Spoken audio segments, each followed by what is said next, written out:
Hey there guys, it's Tina and I am back. And I hope you guys are all doing well and staying safe. If you're also back, welcome back. Thank you so much for joining me again. Did you guys think I would remember that intro after all this time being gone? It's kind of like burned into my brain, so I'm gonna remember it. But thank you for joining me again if you're back. And if you're new and you like what you see, please consider subscribing. We have tons of fun here on the channel talking about makeup and all things beauty. And today we're playing in makeup. We're playing in some new products that I picked up during the Sephora sale, as well as some older products that I picked up from the last Sephora sale and even from the summertime. Like some of these products are coming from way back, but I'm going to try them out in this video for you guys, and we're going to talk about price points and what we think about how certain brands are pricing their products and positioning themselves in the market, and which products we think are overpriced, specifically focusing on Patrick Ta. I know this is the brand that stood out to me as the most controversial when it comes to price points right now.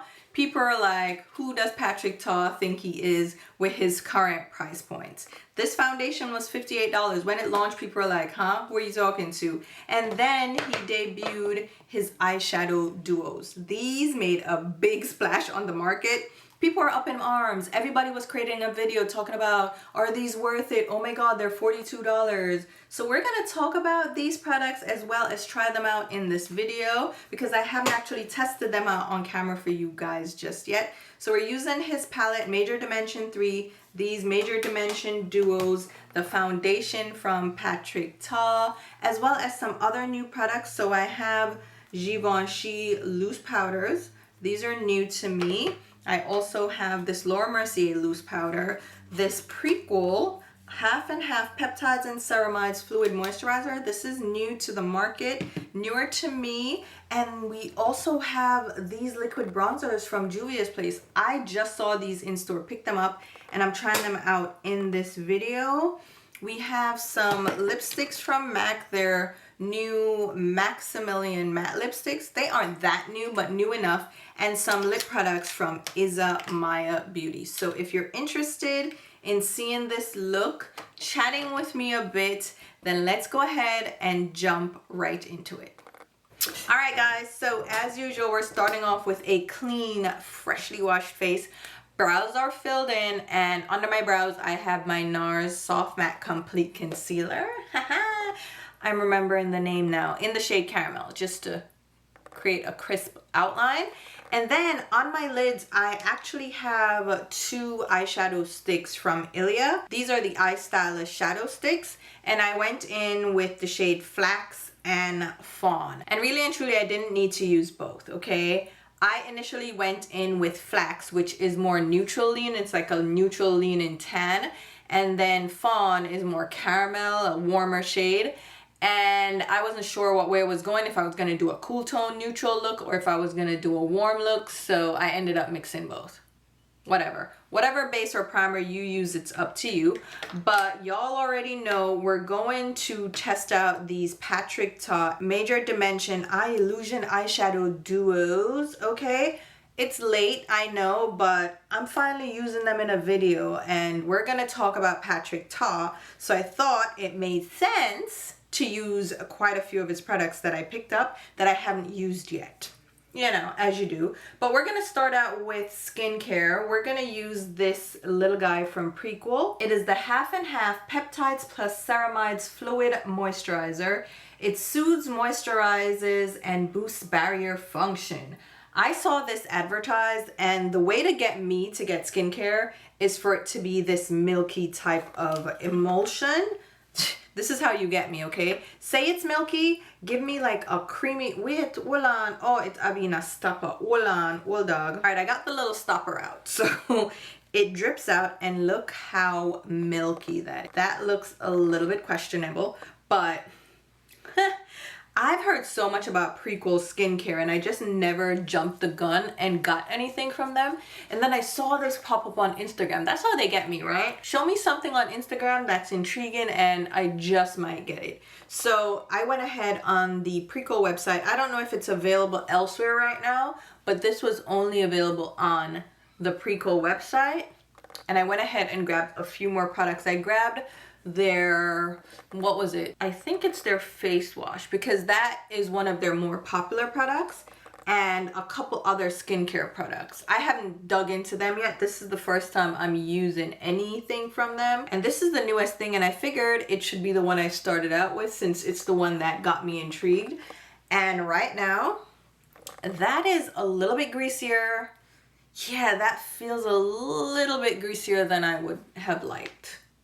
It says it's a lightweight moisturizer. This don't feel lightweight at all. Let me read what it says here. Fragrance-free, hypoallergenic, okay, whatever. Suitable for all skin types, safe for eczema-prone skin, dermatologists developed and tested, whatever. So it has a peptide complex that improves the look of fine lines and wrinkles. A woman of a certain age, so that's fine by me. Ceramide complex, which helps strengthen the skin's moisture barrier. All right, so it has a 1% dermomimetic ceramide NP, which is a lipid matrix derived from olive glycerides. It mimics skin's lipids to increase skin compatibility. All right, so that means it's gonna absorb better, I don't know. Increases the moisturizing efficacy on the skin layers. Okay now, all right, we'll see. So it's, I really love how this looks. It's milky. Like I said, if you wanna get me, make something milky, okay? I want it on my skin. I don't know what it is about milky skincare that gets me. I don't know why. Anyway, we'll see how that absorbs into the skin. If it absorbs and dries down, because right now it feels a little bit too hydrating. And we're going in with a hydrating foundation, so I'm a little bit concerned. I'm gonna need to use a mattifying primer. All right, so we're gonna do Patrick Ta today. And I wanted to talk to you guys about price points and what Patrick Ta has done recently. So I'm gonna go in with the Major Dimension 3 eyeshadow palette, which is the all matte palette. I bought this palette when it originally launched. I was really excited about it because I fell in love with the matte formula from the other two palettes. So I was intrigued when this came out. All right, let's see. I'm not even gonna try to figure out which name goes where, but I'm gonna start with the center shade and build out in depth. So let's start with this, then go in with this, and then darken up the crease, probably with these two, okay? If you have the palette, you can do whatever you want, whatever works for your skin tone. But for me right now, I'm trying to create like a warm transition and like base look for the shadows that we're going to go in, the Major Dimension ones. Yeah, because I want to use the warm shades, the golds. So when Patrick Ta originally launched in 2019, he released a collection centered around that makeup glow that he's popular for. So he is a celebrity makeup artist originally, and he was doing makeup on like Bella and Gigi Hadid, and he was doing red carpet looks, and he was known for this major glow. So when he launched his makeup line, it was centered around his makeup style. So it included a body oil, a lip gloss, a glowy hydrating highlighter mist, and I believe, if I remember correctly, there was also like a bronzing balm, like a body balm. Hold on, let me fix this. And the products to me were priced on the higher end of mid-range, and I was not interested because the glow was never my thing. I am not into dewy products. I'm not interested in body oils and glowy like body makeup at all. And that's what his line was originally focused on. Since then, of course, he's expanded into color cosmetics. So we got the blush duos, which were some of the first things that I picked up. And he also released bronzing duos to complement the blush duos. He did a blush palette. Then he also did a cream foundation in the similar compact as the blush and contour and bronzing duos. And he's been expanding ever since into just traditional color cosmetics. So he's done now a liquid foundation that was launched last year. And he's done some eyeshadow palettes. Like I said, this is Major Dimension 3, so he released 2 other eyeshadow palettes before this. And one of his most controversial launches, you know what, no, because the eyeshadow palette I feel like was also controversial because when it released, it had a high price point, and everybody was like, who does Patrick Ta think he is to have such a price point? I believe it was like originally like $60 for the palette, or $69. Was it $69 at the time? Yeah, it was still in the 60s, like probably close to $70 for the palettes. And people are like, what the hell is that? Like, who does he think he is? And remember, he didn't have these products originally. So when he's coming to market, he has to set the price point and like set the stage for his products, because this is going to be his price point moving forward. And people were kind of outraged because they're like, what's going on? And I bought the palettes originally. The first one, I wasn't too impressed by the shimmer shadows because they were those topper kind of shades that I'm not the biggest fan of. The second palette though was much better. Those shimmers to me were much better. They were a different formula. And then this third release was the all matte palette, which I personally love. And I know people feel different ways about it. It's up to your individual preferences, but I personally love the matte formula. Like, look at this. I can build, I can blend, everything works perfectly. But the price point of the palettes leaves a lot to be desired because they're expensive. They are expensive at like $69. Is that what they are right now? Oh no, there was a price increase because now it's $70. I don't remember it being $70. So the pretend inflation has hit Patrick Ta as well. So his palettes are $70 for 12 pan eyeshadow palettes. That's pricey. That's in line with Natasha Denona, her midi palettes, I believe.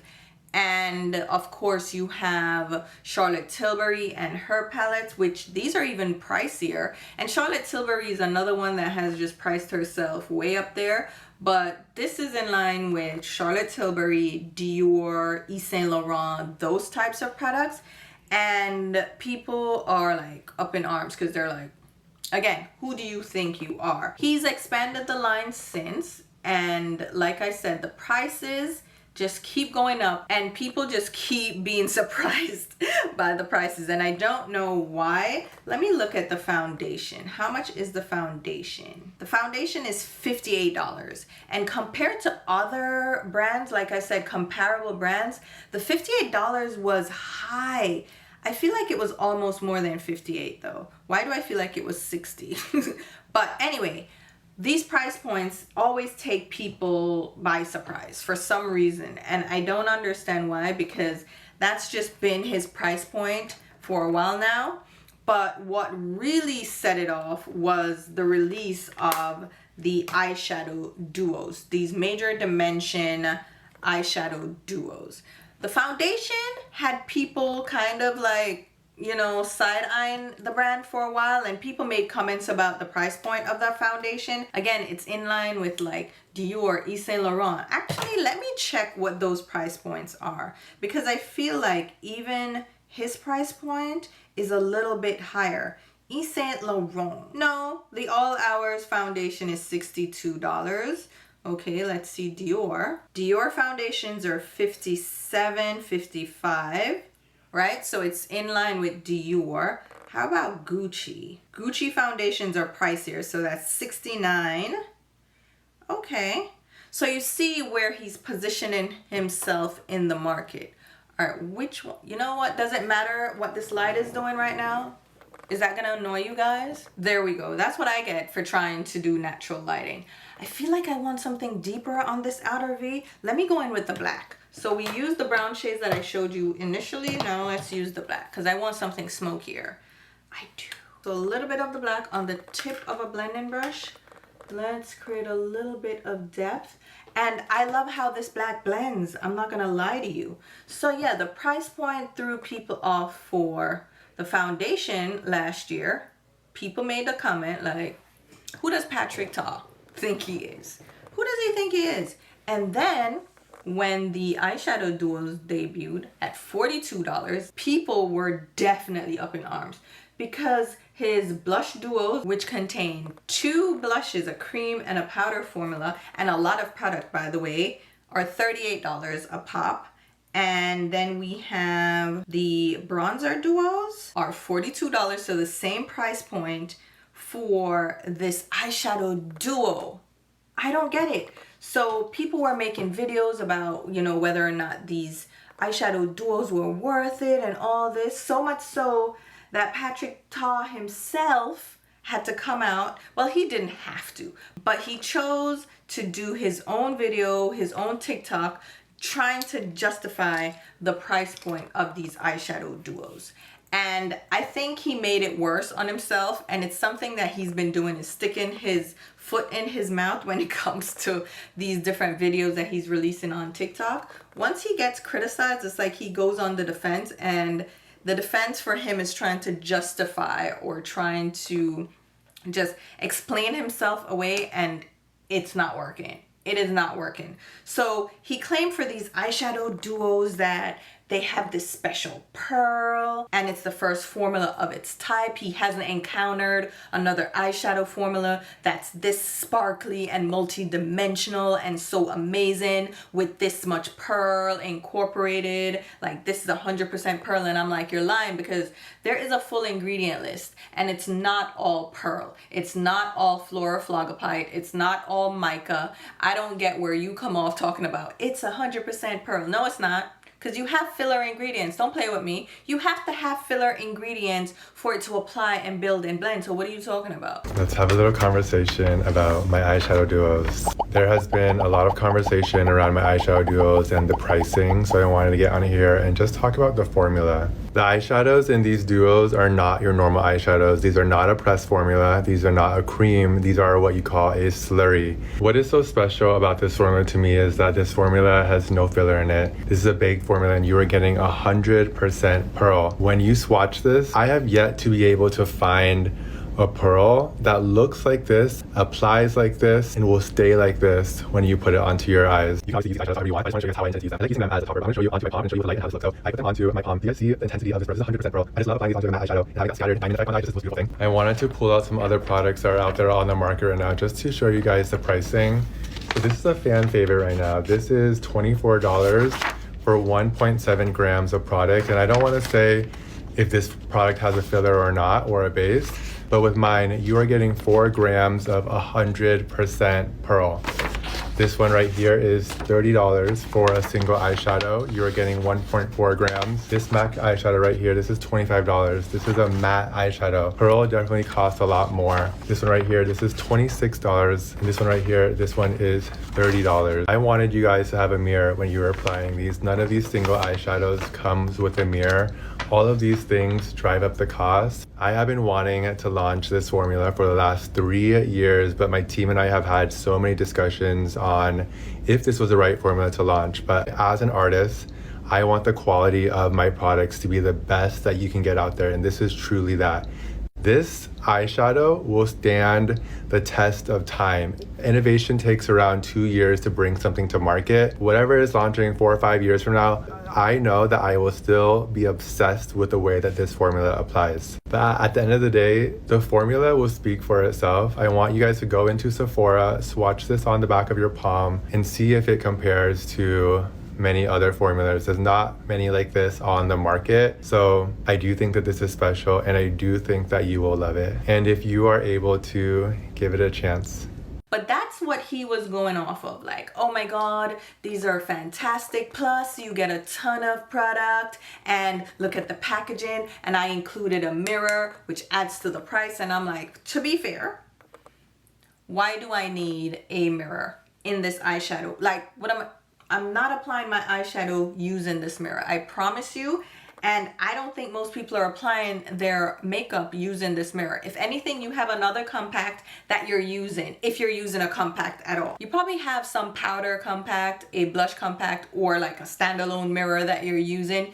You're not looking to use this mirror. Like, this wouldn't be your go-to to apply this eyeshadow. And then people are like, well, you could use it on the go, like for traveling. I'm like, who's traveling with their eyeshadow to touch it up? Are you? Because I'm not. I'm not bringing this along with me to touch up at all. Like, what are we talking about? And as far as the amount of product that you get in here, sure, you get a ton of product, But who runs out of eyeshadow unless it's a transition blend-in shade? Who really runs through eyeshadow, especially a shimmery eyeshadow? I don't see myself using these eyeshadows so often on the daily that I'm going to somehow run through this eyeshadow, so that's why I need so much. You could have cut the amount of product down, lowered the price, removed that mirror. We didn't need the mirror, and give us a better price point. Let's be real. But he was coming on, you know, letting y'all know this is why his product is priced this way. And I was just sitting here like, we didn't need all that, because you didn't make things better for yourself. In fact, you made yourself look crazy, because he started comparing his price point and his pearl and all this to other brands on the market. Like, he was calling Urban Decay to the front, like, oh, their Moon Dust eyeshadows are $20-something and I'm giving you 2 shades, so if you had 2 of those shades it would be, you know, $40-something if you bought them individually, so therefore. And I'm like, relax, calm down. First of all, we didn't tell you to start comparing other brands. That's not for you to do as a brand owner. Let it be the content creators, the makeup reviewers, and the influencers that do that. You don't need to do that. But he decided he was gonna do it for, you know, for the gram, and I was like, calm down, child. Calm down. And then another controversy popped up, which is why I was kind of inspired to do this video. I heard from the makeup community and different influencers that Patrick Ta is not paying creators of color. What? Content creators and influencers that he has featured on his social media accounts have not been compensated. He's just sending them free product and thinking, okay, that's enough. And people are talking about it because they're like, hold on, Patrick Ta, of all people. You are a person of color. You are a minority in this country. You, of all people, should know that you need to pay creators of color. And the funny thing is, I had just received PR from Patrick Ta for the first time. He sent me some of his lip products. He sent me another one of these palettes, but I already owned it, so I gave it away. I got the all over glowy like bronzing balm. I got the spray, the mist thing. And to be honest, I was excited because I got PR from Patrick Ta, a brand that I already loved. I was already buying the products because I love the blush duos. Even though I don't use them as much, I have the eyeshadow palettes. Like I said, this eyeshadow palette, this all matte one, is one of my faves. So it's a brand that I already know and love. So for them to send me PR, I was really excited because I'm like, all right, maybe I'll get new launches. This is fun. But then when I heard that feedback that he wasn't paying creators, and I saw the TikToks that said he wasn't paying creators and people of color. Here's the TikTok from Ivana Sunshine destroying Patrick Ta products that she had in her collection. So this TikTok is of her saying pretty much this brand that she's not going to say the name, but you can tell from the products that she's breaking, didn't pay her for her work, right? So she had created content and she wasn't paid. So she's like, listen, I'm just going to destroy these products because screw you, I'm not playing with anybody, right? And I was like, hold on now, hold up. And then in addition to that video, then we had Jules LeBron, who is the creator of the demure trend. You know that video that went live with, you know, everything so demure. You know what I'm talking about. Yeah, Jules LeBron, who is also a person of color. So apparently Jules had gone to an event for the Patrick Ta, I believe it was the foundation, to promote and whatever. So they flew in and they weren't paid for the appearance at that event. And they also created TikTok videos with Patrick Ta and they weren't paid. So they made a comment after seeing Ivana Sunshine make the comment about not being paid. And they were like, yeah, I wasn't paid either. And apparently Patrick Ta, putting his foot in his mouth, like I said, made a comment on the Ivana Sunshine situation and also made a comment to Jules about the payment, right? And people were not enthused by the response. It's almost like he was trying to, now that he was called out, try to you know, remedy the situation and pay Ivana, because he was like, oh, just reach out to us, we'll make sure that you're paid. But then for the Jules situation, the Jules LeBron situation, it was more of, he made a comment like, it was great having you there, but no comment was made about payment. So people of color have kind of been stepping away from Patrick Ta, and I want to know what you guys think. Like I said, I'm using Patrick Ta products in this video because I have them in my collection and I wanted to use the eyeshadow. So I'm actually going in with one of the duos right now. So this is still at the club, the dark duo with the dark brown and then the, what would you consider that? It's like a shimmery taupe, right? So I was using the dark brown, which is a different formulation, like a different, what is with this lighting? It's like it's trying to sabotage me. So I applied this dry and I applied it wet.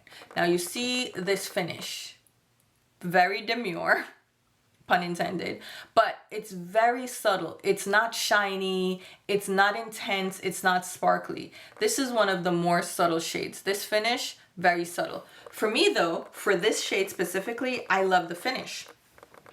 But that's just me because I like a subtle shimmer. I like more sophisticated eyeshadows.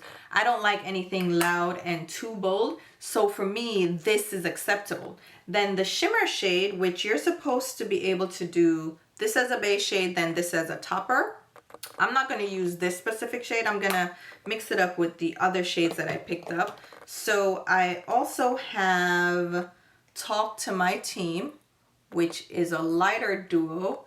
And this top shade is more of a subtle formula as well. And then the most sparkly one that I have is this duo, which is Do You Know Who I Am? See, so this one is a little bit more sparkly and it's gonna give you more intensity.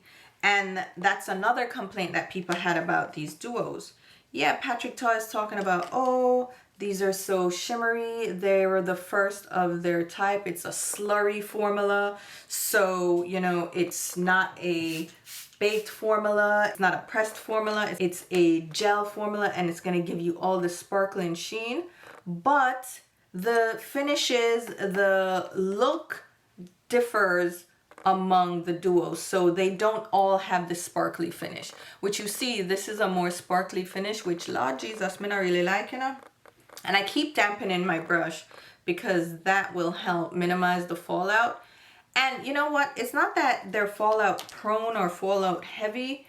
It's just that I want to make sure that nothing falls all over my face. So I'm spritzing my brush with some of my Smashbox primer water.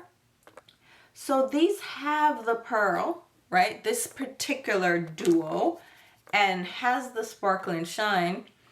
But the other ones don't. And people are like, hold on, you promised that these were going to be so sparkly and they're not. So what are we talking about?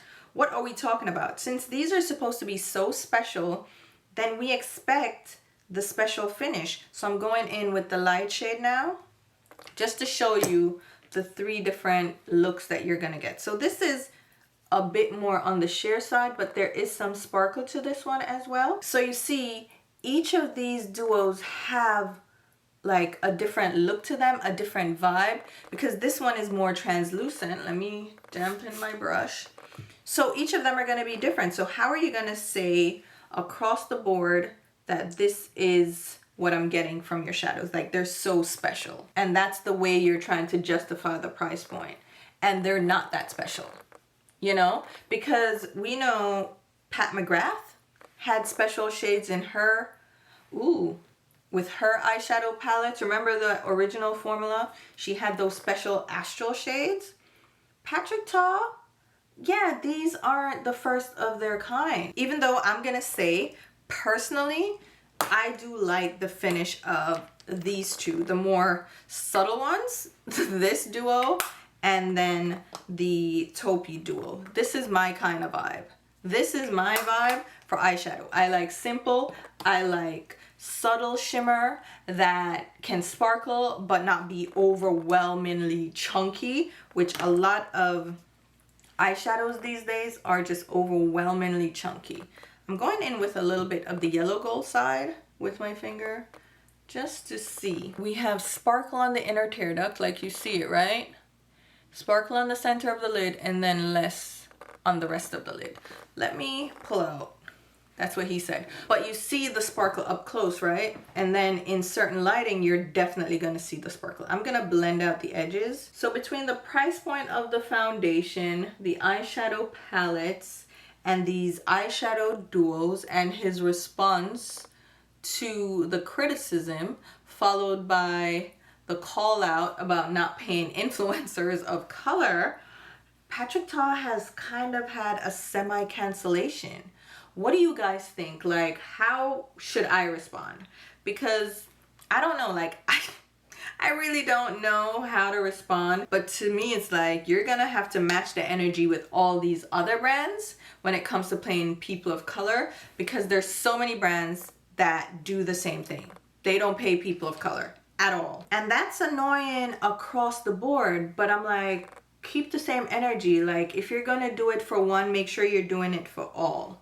You know, and I know that Patrick Ta is being called out right now because of a viral TikTok video, and of course because of Jules LeBron, you know, being a very viral TikTok creator right now. So of course Patrick Ta is at the forefront, but what about those other brands? You know what I mean? So that's why I'm like, what do we think? Like, where do we stand with this? Personally, I'm not sure. If I'm honest with you, I don't know what to say about it. I like the brand, I like the products that I have, and I'm going to continue to use them. I'm not going to throw them out because, like I said, there are other brands that have done the same thing. They don't pay people of color, they don't send PR to people of color, they are not really invested in DEI. You know, Target, I'm looking at you. So for me, it's almost like, where am I going to draw the line? Because it's all or nothing, or is it just any brand that upsets us at the time? That's the one we're going to cancel or boycott. Is that what we're doing? Like, where do we stand here, you know? How do we feel about it?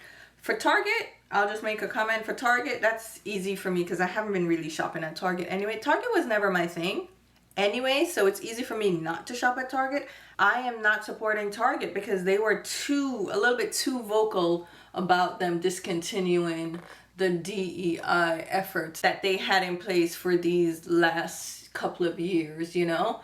And I used to like going to Target for like Black History Month when they had their different collections, because I could support the Black artists. Because they would have products from different artists, like different accessories like bags and hats and clothing. And I would go ahead and support because they had like really nice designs from these artists. So I was supporting the cause back then, even though like I don't shop at Target for much else. I don't go grocery shopping at Target. Like, I don't understand that people do that. And even for Room Essentials, which is their in-store brand, even those things, I don't really shop at Target that much because I get those types of products from different places. So that's an easy no-go. But I don't know how I feel about Patrick Ta specifically. Just because, like I said, there are other brands that do similar things or do more outrageous things that I would like to cancel or boycott. What I did, let me tell you right now, is I went in with my MAC Studio Fix Mattifying 12-Hour Shine Control Primer. Like I said, I was going in with this glowy foundation, so I needed a mattifying primer on my T-zone. And then, of course, the glowy foundation that I went in with is from Patrick Ta. It's the Major Skin Hydra Luxe Luminous Skin Perfecting Foundation. The shade I have is 20 Golden, and I think it's a little bit rich for my complexion. I'm applying that with a Morphe brush. This is the M104 foundation brush. It's just a dome top brush. This foundation is extremely glowy on my skin, which is why I said I needed that matte primer. Because do y'all see how glowy this is? Oh my goodness, very, very dewy. It applied well. It's a little bit dark, but you see how it blended out kind of seamlessly? It looks very glowy, but very healthy at the same time. I'm going to let this sit on my skin for a little bit, and then we'll go in with powder because I do not need all this glow, girl. But yeah, I don't know where I stand as far as the brand goes. Usually what happens with these things is that subconsciously I stop supporting and buying from the brand. I don't even have to think about it. Like, it's always in the back of my mind, and I end up not purchasing the products anymore. Not because I'm actively boycotting or actively trying not to. It's just in my mind, and I end up not even patronizing the brands anymore. It just happens. So more than likely it will just happen that I don't buy anything else from Patrick Ta. The foundation I got last year, it's one of my older purchases from the previous Sephora sale, and I haven't used it yet on camera. And whoo, it's also a richer shade, so I mean, it matches my neck. Yeah, it matches my neck. Yeah, it's fine, it's fine. It just doesn't match my skin initially because my skin is so light right now. It just looks darker on my skin when I'm applying it for sure. All right, for the concealer, what shall we use? I kind of want to use a lighter concealer. So yeah, let's use Givenchy. This is the Prism Libre Skincare and Concealer. The shade oh, fudge. Let me shake this up because it's separated and all the liquid just poured out on my foot. Oh my God. Lord have mercy. So this has probably gone bad. Ooh, shade I have is N385. How long have I had this? Does it smell bad? It smells a little, ooh, yeah, it smells a little bad. Ooh, then it went bad really quickly. Let me see if it burns. If it burns my skin, then we're gonna throw it out. What is going on? It doesn't smell terrible, but that definitely separated. Ooh, child. You know what? Maybe I need to start getting rid of some of these products. I need to go through them and see. But the Givenchy, I thought I got it. It's been it's been over a year. But it hasn't been like that long, has it? I don't think so. That is weird. But it's blending out fine. I mean, we're not testing it in this video. It blended out fine. Whoa. That was a little bit crazy. Anyway, so yeah, I don't know where I stand as far as that goes. And as far as the price point goes, Samantha Ravindall made a comment when she started her brand, Auric. She made a comment about her price points because people were questioning the price point of her products as well. They were saying, hey, you're a new brand, you're just starting out. Why don't you start out at a reasonable price point and then you can increase your prices once you show and prove, like prove yourself, and then you can go up in price points. And she was like, hold on, no, you can't really do that. And which brand has successfully done that? Like started at a lower price point and went up in prices and consumers were just along for the ride. They didn't balk at the price increases. There's only one brand I can think of that did that successfully, which is e.l.f. Cosmetics. They started out eyes, lips, face, everything was $1. Everything from e.l.f. Cosmetics back in the day was $1, and it was cheap, private labeled makeup. I don't even know where the hell they got that from. It was definitely given Temu levels, okay? But that's where they started, at $1. And then they had the more prestigious line, which was $3. So they had more luxurious at $3, right? So they had some products at $3. And since then, they've added products, they've increased the quality. I mean, to me, yeah, they have decent products, but to me, it's still a little cheap. But they've increased the quality and they've increased the price points and people are loving them. And I'm sure their profit margin is higher than it was because now they are able to benefit from economies of scale because they're making a lot more product now. They're selling to the mass market. They are making money hand over fist, right? And now they have products that are $10, $12. So e.l.f., like I said, is the only one that I saw that has done this successfully. Everyone else, you can't start low and go high. Look at Makeup Geek. That's what Makeup Geek tried to do. Started low and then tried to increase the prices over time, trying to sell her eyeshadow palettes and her, what else did she have? Brushes and, Makeup Geek did agua. Oh, she had highlighters, right? Did she have blushes as well? Yes, she had blushes too. Did she? I don't remember. But yeah, that's what Makeup Geek tried to do, was increase prices as the brand got more popular and as she added products. She was like, oh yeah, the price point now, I have to increase it because, you know, I have higher quality products. And people were like, ma'am, I am not spending that much on a Makeup Geek product. So go on somewhere with it, right? And she shot herself in the foot because she just didn't position herself in the market at that price point initially. So people were not interested in paying that. Ooh, this is pigmented. In paying those kinds of prices for Makeup Geek. But like I said, e.l.f. successfully did it. e.l.f. was able to increase their prices without people boycotting the brand or canceling the brand. They grew with their consumer base. People saw the qualities. They showed up with these different products that were higher quality, right? And proved that they could make quality dupe products as well. So they were piggybacking off the success of Charlotte Tilbury products. Let's be fair, call a spade, but they were duplicating Charlotte Tilbury products at a lower price point. And I think that's part of it too, is that comparatively, the products that they were trying to replicate or make alternatives for were already so overpriced. So they were expensive and people were happier to pay less than half the price for these dupes from e.l.f.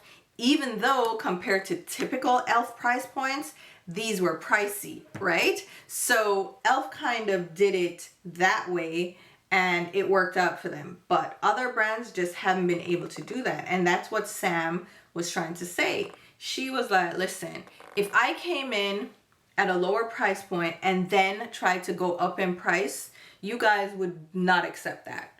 And you can't do that. You just have to price your products where you want to place yourself in the market and hope that your customers will come with you, right? Hope that the customers will pay the price that you are selling at rather than try to come in low, win everybody over, and then go up in price because it won't go over well. What I just use are the new bronzed liquid bronzers from Juvia's Place. That blended nice. It's pigmented, right? As you expect Juvia's Place products to be, like their liquid blushes. They're pigmented, but that blended out really well. And that finish is really nice. Ooh, okay, so the lighter shade that I used on my hairline was Warm Pecan. And then the darker shade is Rich Mocha that I used at the hollows of my cheeks. This has more of a cool undertone, right? And then this is warmer, which is why I used it on my hairline as the bronzer shade and then the contour shade. That's nice. Ooh, that was actually pretty nice. Okay, Juvia's. I saw this in store at Ulta and on a whim picked it up. They're pricey too. You know what? Juvia's Place is another brand that is going up in prices and people aren't really reacting negatively yet. I don't know if they will, but people aren't like, oh my God, what the hell is this? You know? So Juvia's Place is probably one of them that is able to navigate that change in price pretty well. So I don't know, because these little bronzing liquid things are $19 and I didn't feel too crazy about spending that because the alternatives are $30, right? And maybe that's the key, is to have your competitors, have the alternatives be a higher price point. So when you come out with your price, even though it's higher than the rest of your products or when you originally launched, it's higher, but compared to the other similar products on the market, you're cheaper. So people don't see your price points as too high. Maybe that's the trick. Maybe that's what Patrick Ta needed to do. And he didn't do that, okay? He came out high, kept it high. So I just used this loose setting powder from Laura Mercier. It's the Translucent Loose Setting Powder Ultra Blur Tone Up in the shade Rose.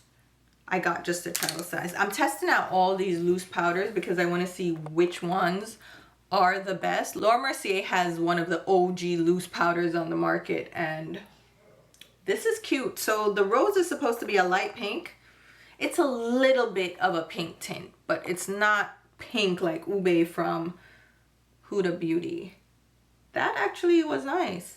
That was nice. Okay. And then I also have these powders from Givenchy. These are the Prism Libre 4-color loose powders. I got 2 of them, the minis. So I got shade number 5, which is Popeline Mimosa, and number 6, Organza Ombre.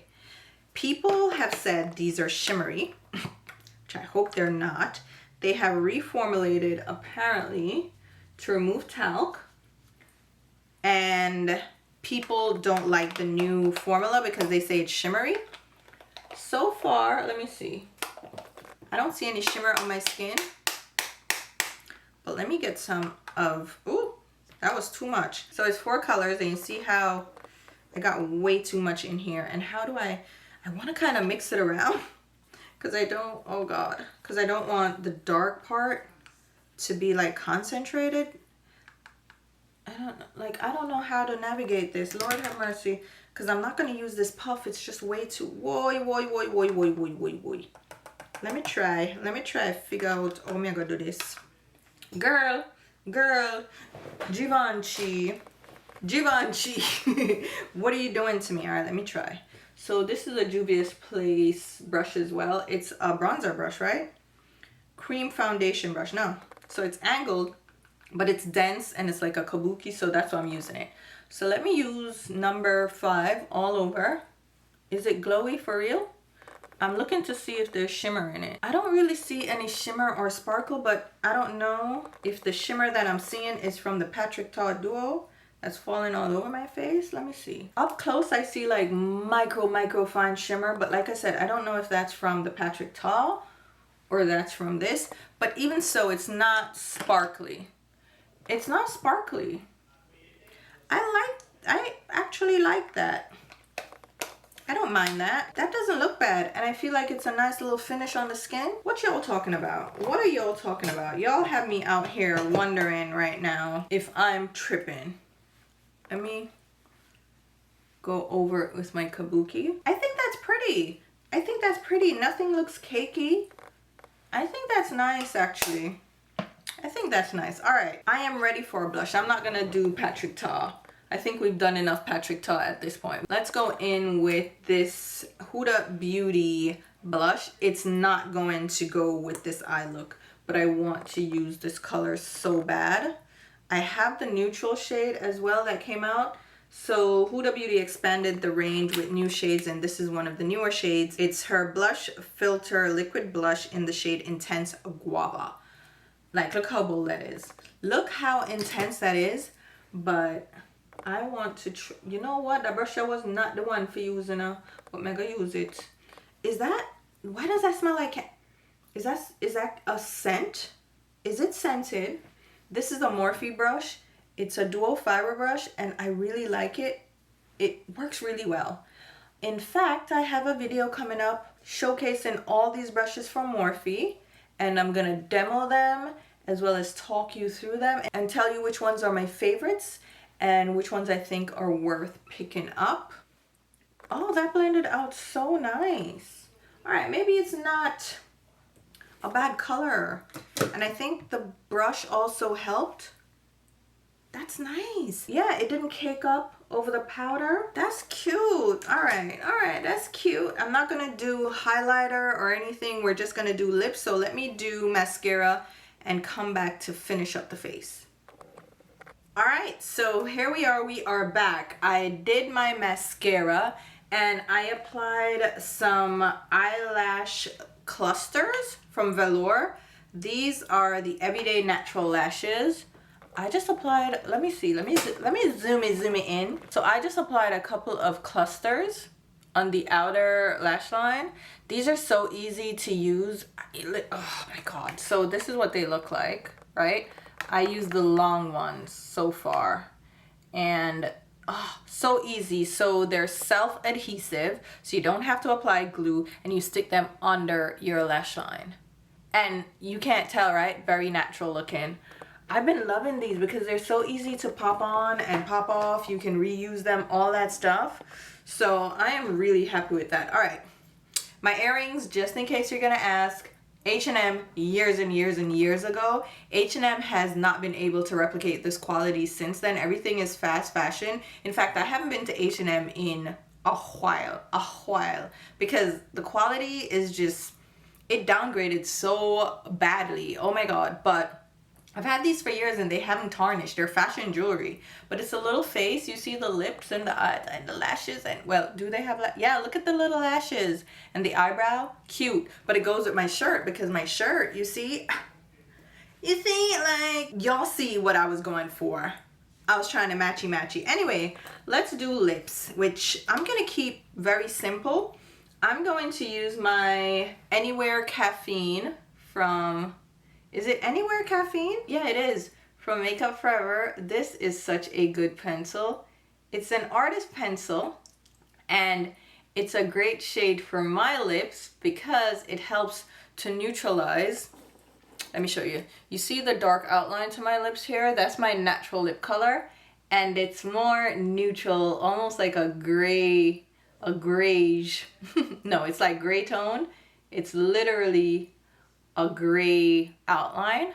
So what I'm doing is using this pencil to neutralize it. So you see now it looks more flesh toned.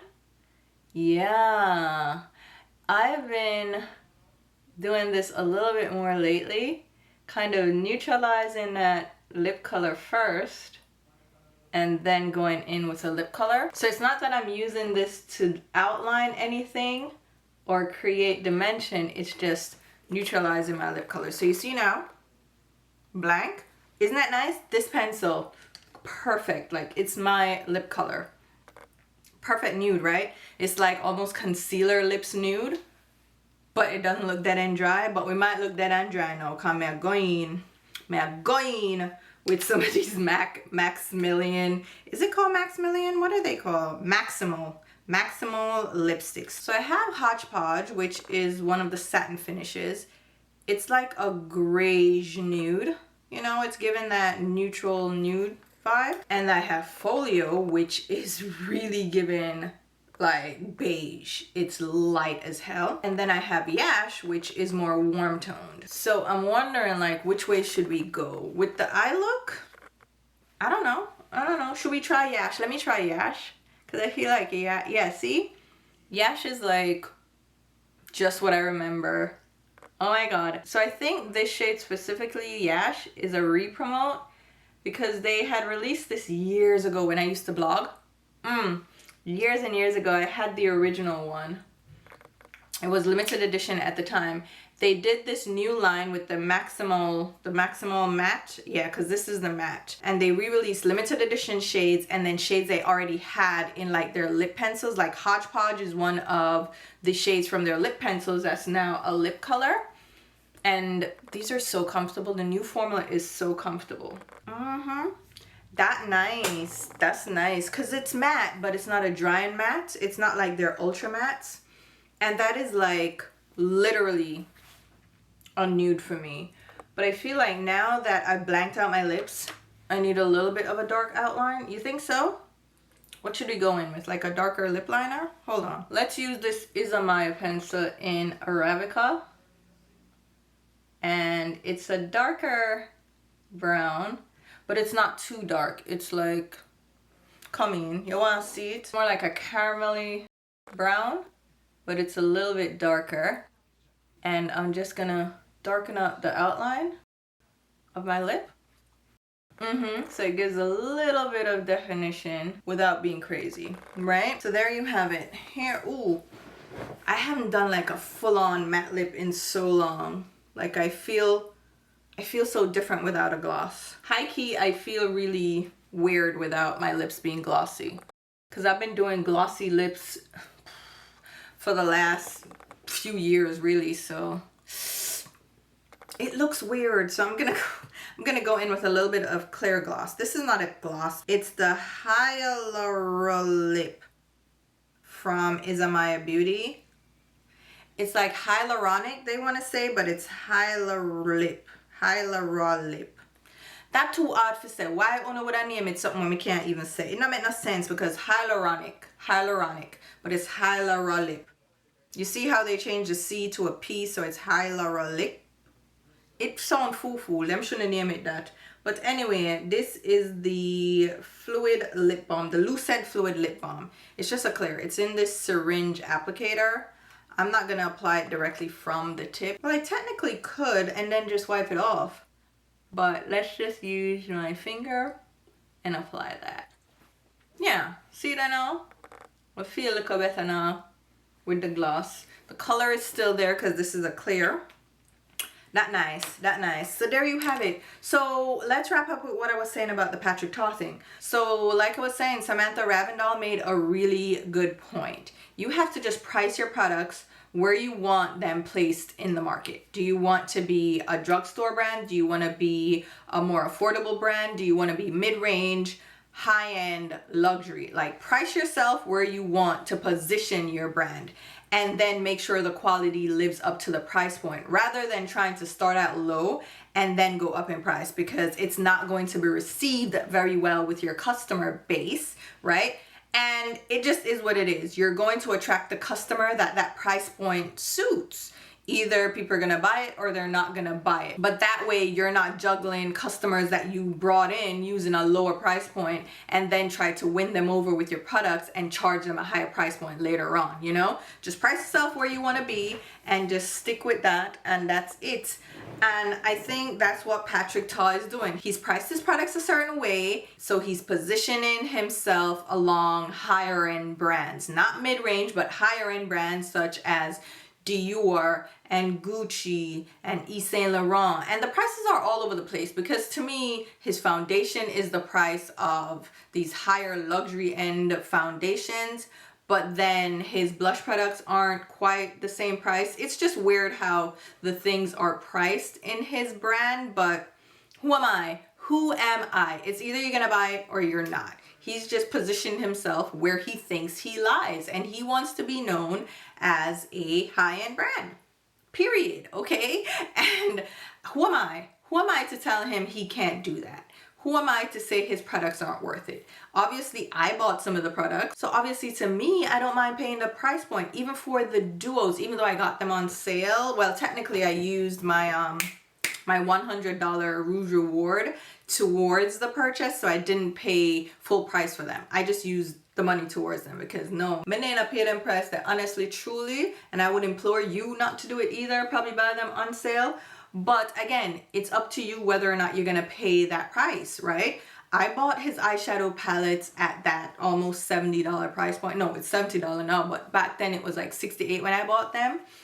I bought the foundation at $58. I bought the eyeshadow duos and the blush palettes. So obviously the price point doesn't bother me, and I find that the quality kind of lives up to the price point. I really love the palette. I really love the palette. So speaking of, let's speak about the product. I really love the palette. I would spend the price again for this palette because I like the matte formula. I think it works really well. I think it's a great all-around matte eyeshadow palette to build base looks off of and then incorporate your shimmers. I think it's great. So I would pay again for the palette. The eyeshadow duos. No, the way I purchased them with my Rouge Reward is the only way I would have purchased them. I would not spend full price on them, and even with a sale I'm still skeptical. I do like them though. I really like the look that I got. This is a beautiful sophisticated shimmer. It's not chunky, it's not overly sparkly. Like, this is my level of shimmer that I'm comfortable with. It's a sophisticated pearl. It's like micro shimmer. It looks gorgeous in the light. It looks really beautiful now as well. I don't know if, yeah, you can see the sparkle, right? You can see the sheen. It gives a wet enough look. It's not really wet look. I don't think this is wet look. I mean, I guess you could call it wet look depending on what you define as wet look. But to me, it's just a beautiful, like, shiny eyeshadow. And I like it. Would I spend the full price point? No, I don't really think they're worth it, but it might be to you, especially if you just pick one up. I picked 3 up, so That's where I'm like, eh. But if I just found one that I loved, which is kind of tricky because they're in duos, so you might love one shade from one duo and another shade from the other duo, and you can't mix and match, so you end up buying two. So, I mean, take it for what it's worth, but I like them. I just think the price point is... The foundation, well, let's talk about the moisturizer first. This thing from Pecan. I feel like this is giving glazed skin. This is giving hydrated, glowy skin. This is something that would probably work really nicely for dry skin or people that just love that really hydrated, glowy, dewy, wet look. I don't personally love that. I thought this felt a little bit heavier than I would have liked, especially for such a liquidy product. When my skin feels dry or dehydrated, I will go in with this. But it won't be my go-to like daily product, especially in the summertime when it's warming up. It feels too sticky. It feels too heavy, too sticky. It's not like really greasy, but it feels a little, you know, like too moisturizing for me. And that's coming from someone who has oily skin. So if you like that dewy look or you have dry skin, this may be right up your alley. But for me, and the price point's good for this. This wasn't too expensive. I think it's one of the higher price products from Pecan because their products are, you know, pretty moderately priced in the $20 range, low 30s. So they're not overly expensive. The cleanser is, I believe, under $20. I may be wrong, or it may be low 20s, and you get a lot of product. So if you're looking for a product like this, it may be right up your alley. For me, it's a little bit too much. It's a little bit too much. But because my skin was a little bit drier today, I don't know what happened. I washed my face like 3 times today, prepping for this video and prepping for filming. So my skin was a little bit drier, a little bit tighter, so I didn't mind it today. So if I have a dry day, I'll use it. But other than that, it wouldn't be my go-to. The foundation now from Patrick Ta. It glowy. It's very glowy. But it spread nicely. I think it had good coverage. It's like a medium coverage. It looks good on the skin. Like, it looks good. Like, right now, after powdering, I think it looks good. It's not really settling into lines. You know what? Everything's settling in my line. I mean, on my line, see? Especially my smile lines. But it looks good. It's not crepey or cakey. And I think it's a nice finish. The shade is a little bit rich, but I can make it work. Summertime, I should get a tan. We'll see if I'm out in the sun. So yeah, all in all, decent foundation. It's not gonna be my go-to. It's a little bit too dewy. Will I wear it again on like a dry day? I think it's more like a winter specific foundation when the air is drier and it's not as hot, because it's too glowy for me. I think it definitely is more of a fall winter weather foundation. Not for me specifically, but it's not a terrible foundation. And I've heard mixed reviews. Some people really love this and some people don't like it. I don't mind it. It's just for a specific purpose, because and the price point too, to me, it's just like you can probably find a similar foundation with a similar finish or even better at a better price point. It's not wowing me, but if you like that glowy look, it's glowy, okay? But it's not like Makeup by Mario where it's shimmery. This is just glowy. Like, your skin looks hydrated. That's what it's gonna give you. So if that's what you're into, go for it. All right, the bronzer liquids. I like these. These are nice, okay? But you have to go like really wrong for me to hate a liquid bronzer. I love bronzing products, period. I just need a good shade and a good formulation and I'm set. So you don't need a lot to impress me. And this impressed me. $19. This is comparable to the Rare Beauty one, but this is a bronzer. So this has more warmth to it, even though I used one of the shades for contouring because it's a little cooler, but it's not a contour color. Don't look for contouring from this product, but if you're into bronzing or you just want a liquid bronzer, this is one to check out. I didn't see the full shade range because I don't think they were supposed to launch this yet, because it's not even on the Ulta website. I just saw it on like display, and the display didn't even have testers. So I had to open the boxes to see what the colors look like. I didn't swatch them. just to be transparent, I just looked at because I knew they were going to be in this type of bottle, so I could see the shade, and that's why I was able to pick up these shades. But I don't even think they launched yet, but I like it blend out so nice. It blend nicely. It blended in with the foundation. I mean, it's a liquid bronzer. It's going to blend nicely. It blended out well, and it's set down. I like it. And like I said, I love a liquid bronzer. I love a cream bronzer. You just got to give me the right shade. And I think these shades really worked for me. Again, it's Rich Cocoa and Warm Pecan. Love it. All right. We tried the blush from Huda Beauty.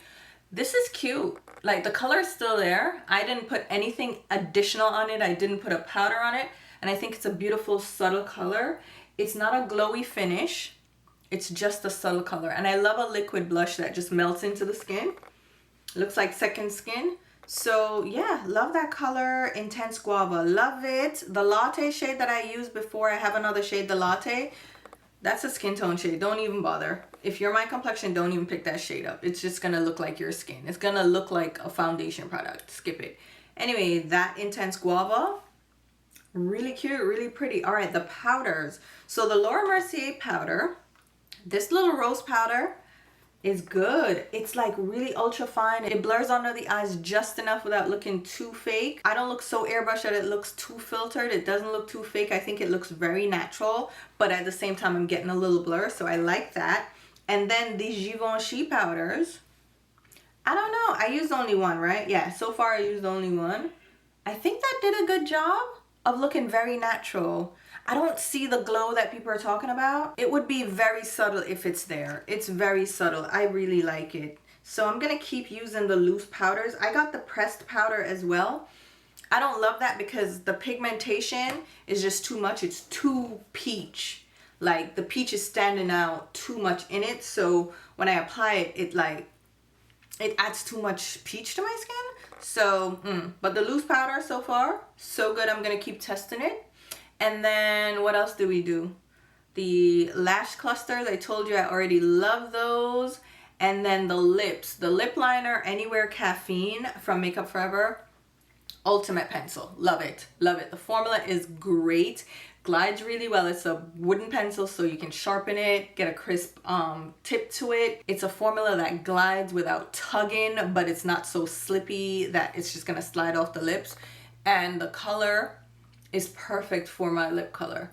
Perfect to blank out the lips. Excellent. Just excellent. The MAC lipstick, it's perfect too. Yash was one of my go-to shades back in the day, and I'm happy to see this new formulation. It's a really comfortable matte formula. It feels squishy on the lips, but you know, I had to add a gloss because I prefer a glossy look. But that's a beautiful color. Yash was always beautiful, and MAC has always had beautiful nude shades. So y'all need to get back to MAC, all right? Pun intended. Y'all need to go back to MAC because MAC is doing it. MAC has always done well with lip color. And then the Isamaya lip pencil as well. Arabica.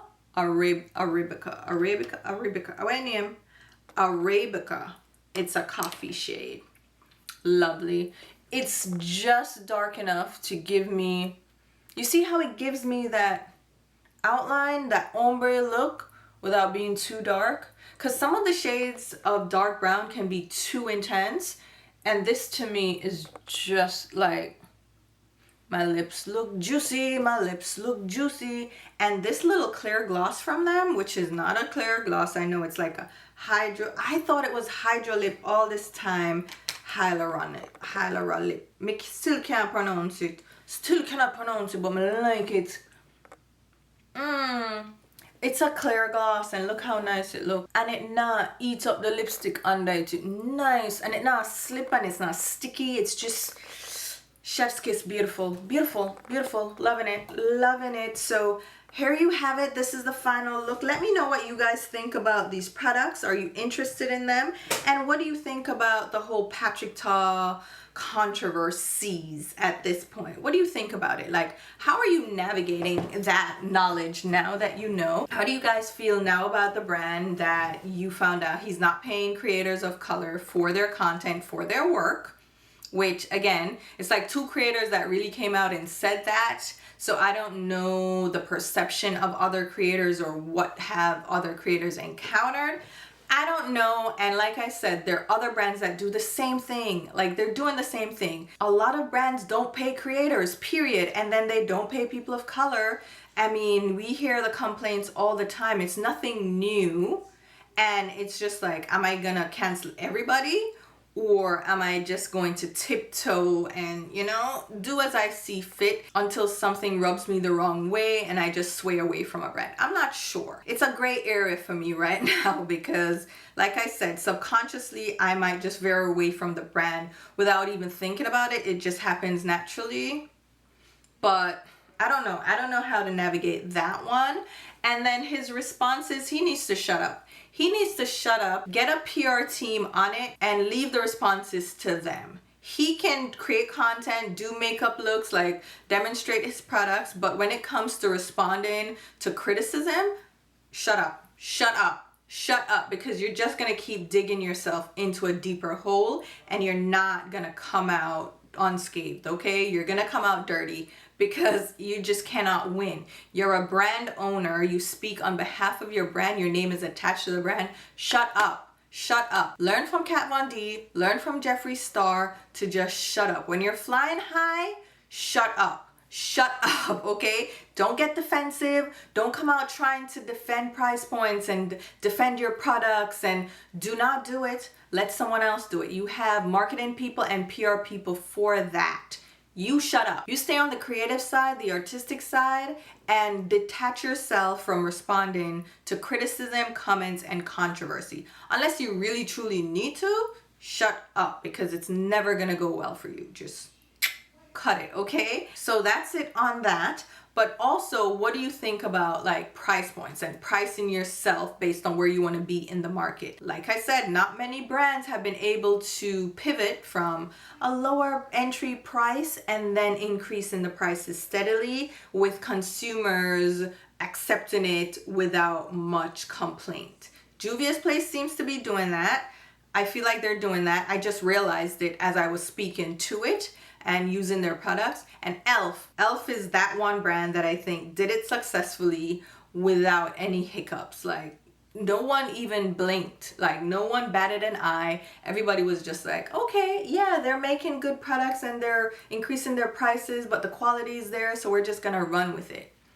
I don't know, elf is just winning right now. And low-key, I'm waiting for the next shoe to drop. Like, when are they going to fly too close to the sun? Like, when is it gonna happen? I don't know. But let me know what you guys think in the comments down below. I will go ahead and leave a full list of the products mentioned and used in this video down below in the description box, along with links on where you can pick them up. Those are going to be affiliate links, which means I will get a small sales commission if you make a purchase through those links. I also have like general shopping links and affiliate codes that you can utilize.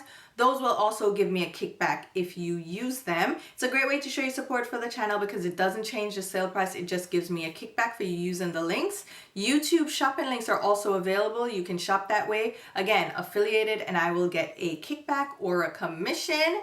But again, nice way to show your support. I also have YouTube memberships, super thanks, all the good stuff. So if you ever feel like leaving a tip behind, easy way to do it. But you don't need to do that because just watching my video is thanks enough. And if you leave a comment, that helps me out too. And that's the no cost option available to you. So feel free to leave a comment. Interact with me, interact with each other. Great way again to support the channel. And until my next video, which will be very soon, I'll talk to you. Bye guys.